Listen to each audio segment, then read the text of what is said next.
We are Islamic Republic, Part 17. Source A. We do not want Nazis to win this war.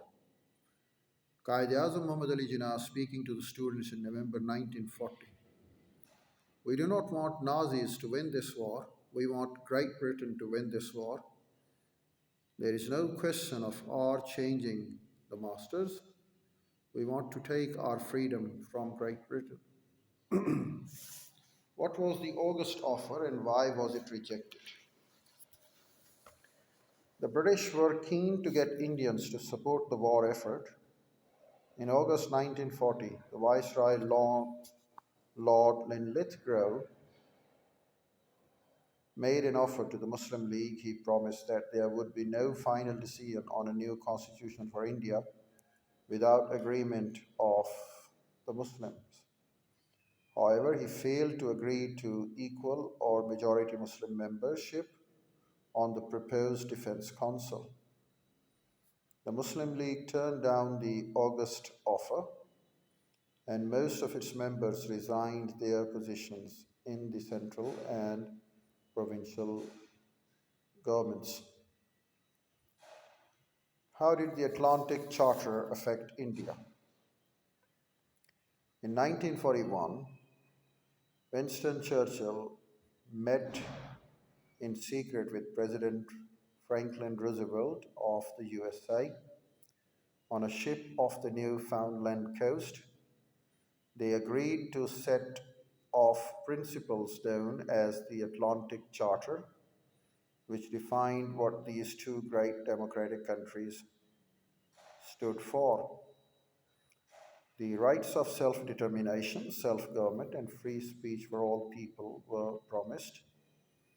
The Charter also called for a fairer international economic system and called on nations to abandon the use of force. Churchill later explained to the House of Commons that he was really thinking about those countries occupied by the Germans. Labour members of Parliament took up India's cause. Why, they asked, should the principle of self-government apply to the other countries and not to India? During the war, Labour Party increasingly supported Indian demands for independence. Why did the Cripps mission fail?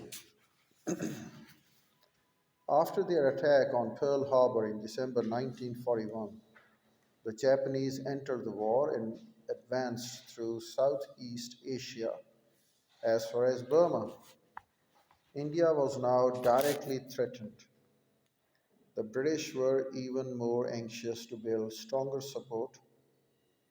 In March 1942, a top-level mission led by the Labour politician Sir Stafford Cripps arrived in India.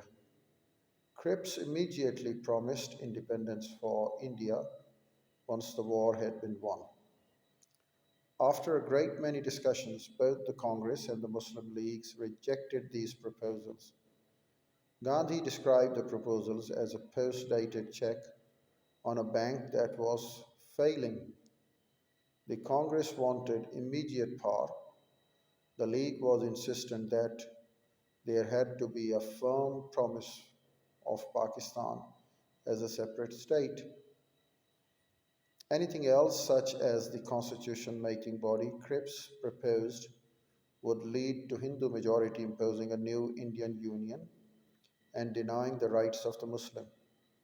Stafford Cripps returned to London to report on the failure of his mission.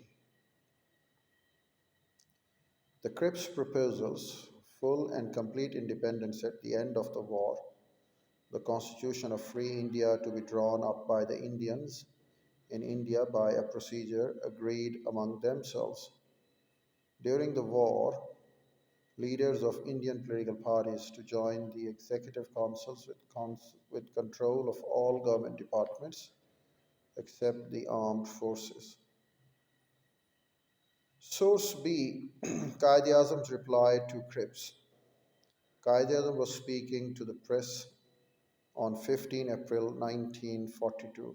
I'll provide it in the next video.